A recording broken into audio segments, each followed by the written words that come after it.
İndi daha çox hava dəyişən kimi, az yaşdan tutmuş, çox yaşlıya kimi əksər insanı rastlaşa bilir. Nəinki hava dəyişən kimi. Müəyyən bir adamda hər hansı bir virus və yaxud da qrip və yaxud da bir sıra epidemik xəstəliklər varsa, bu yayılır. Heç bir əlamət vermir, qızdırma verir. Və qızdırma olan kimdə həmən qaçıb qızdırma əleyhinə müəyyən vasitələrdən istifadə edirlər. Və qızdırmanı saldıqda gün ərzində qızdırma salıcılardan nə qədər istifadə eləmək olar? Bəzən bu bir həftəyə, 10 günə kimi davam edir. Sağalır, sağaldıqdan sonra yenidən bir qızdırmalı bir xəstəliyə tutulanda, tutaq ki, bir ay sonra yenə də onlardan istifadə edir. Biz nə məsləhət görəcəyik? Əgər xroniki hər hansı bir xəstəlik yoxdursa, hər hansı bir ağırlaşmış xəstəlik yoxdursa, ümumiyyətlə Almaniyada xəstə müraciət edəndə həmən qızdırmanı salmağa çalışmırlar. Hər şey qaydasındadırsa müddəti gözləyirlər. Müəyyən vasitələrdən istifadə edirlər. İnan ki, biz alma sirkəsidir, alma sirkəsini onlar istifadə edirlər. Ged evdə istifadə et, qızdırmanı sal. Bu üsullar həmişə olub və yenə də istifadə olunmalıdır. Məsələn, belə bir şey deyim, gələcəkdə uşaqların çoxu mədədən əziyyət çəkəcək. Çünki əksəriyyəti ibuprofen tərkibli dərmanları istifadə edirlər. Sirop şəklində hamı alır. Bütün analar tanıyır. Gedirlər aptekdən onu alırlar. Hətta deyəndə ki, bunu uşağa vermə, bir tərs-tərsdə adama baxırlar. Yəni, mövzu odur ki, həmən temperaturu salsın. Və bunu alıb istifadə edəndə, məsələn, gecə saat 4-dür, uşaq ayılır. Gecə saat 4-də hamı ac olur da. Uşaq ayılır və temperaturuna baxırlar ki, istidir. 37,5-dir. 37,5-dir, o dərmanı niyə verirsən ki? O ac mədəyə daha çox mənfi təsir göstərə bilir. Və ümumiyyətlə 37,5, 37,6, 37, çox kəskin 38-39 temperaturlarda altda yatan bir səbəb varsa, müalicəyə həmən başlamaq lazımdır. Amma mən inandırım, bu son bir ayda gələn pasientlərin çoxunun heç müəyyən dərmana ehtiyacı yox idi. Müəyyən patologiyaları yox idi. Ağciyər normal, bronx yolları normal. Əgər uzun müddət davam edən və yaxud da bəzi xəstəliklər var, səbəbi naməlum etiologiyalı qızdırmalar. Belə bir xəstəliklər də var. Revmatologiya ilə yanaşı gedən qızdırmalar var. Və yaxud da yuxarı tənəffüs yollarının xəstəliklərindən sonra, hər hansı bir zəhərlənmələrdən, intoksikasiyadan sonra biraz soyuq dəyən kimi ilk 48-72 saat ərzində həmən nəyəsə qaçmaq lazım deyil. Biz üstün sayırıq. Kəskin bir proses varsa, həkimə müraciət edib, kəskin prosesi yaradan səbəbi tapsın. Və əlaməti deyil, yəni simptomu, öskürür, burnu axır, qızdırır, bunu salmaq yox. O səbəb müalicə olunsun.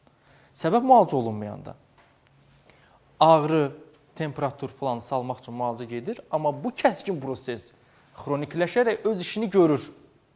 Özünə daha yaxşı yer eləyə bilər. Və bir gün filan kəs filan dərmanları yazdı, içir. Bu gün getdi, aptekdən aldı, içdi. Açdı, internetdən oxudu, bunu içdi.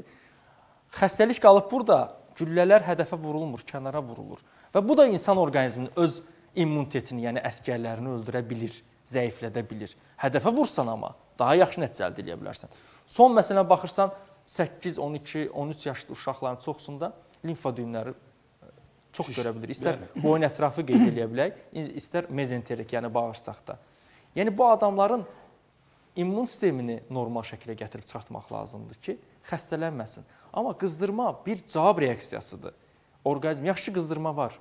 Orqanizm deyir ki, mənim problemim var. Problem nə dərəcədədir? Problemi ötə bilirsinizsə, ötün.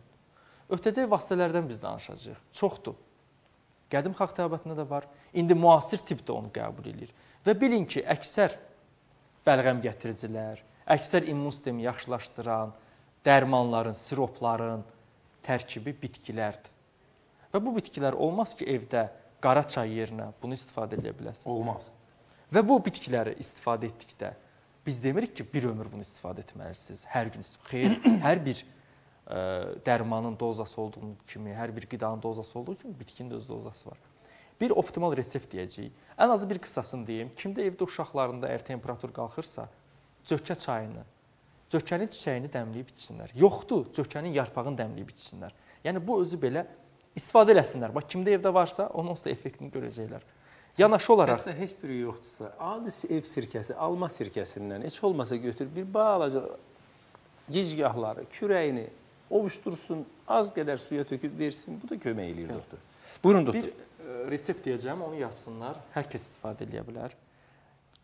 Qeyd elədiyim cökə çiçəyi, qara gəndalaşın çiçəyi, ada çayı, hil və istotlu nanə yarpağı. Bu 5 bitki götürülür, hərəsindən 10 qram. Uşaq dozası 10 qram, böyüklər üçün 20 qram qədər götürülür. Yarım litrlik qaynar suda dəmlənilir. Dəmləndikdən sonra 400 ml su qalır yarım litrdən. O 400 ml-nin uşaqlar 100 ml olaraq gündə 4 dəfə istifadə edir, böyüklər 200 ml olaraq gündə 2 dəfə istifadə edir. Bunu 2 dəfə də eləmək olar gün ərzində. Bəlkə kiminsə daha kəskin bir prosesi var, bəlkə epidemiya çıxmır, daha çox narazılıqları var. Bunu qəbul eləsinlər. Və həmçinin dadına görə dəmləndikdən, soyuduqdan sonra içən zaman içərisinə bal əlavə eləmək olar. Yanaşı olaraq nə? Polen, yəni çiçək tozunu əlavə eləmək olar. Bunları bərabər qatıb istifadə edirsən, həm immuniteti möhkəmləndirə bilirik, həm xəstəliyin ağırlaşmasının qabağını alırıq.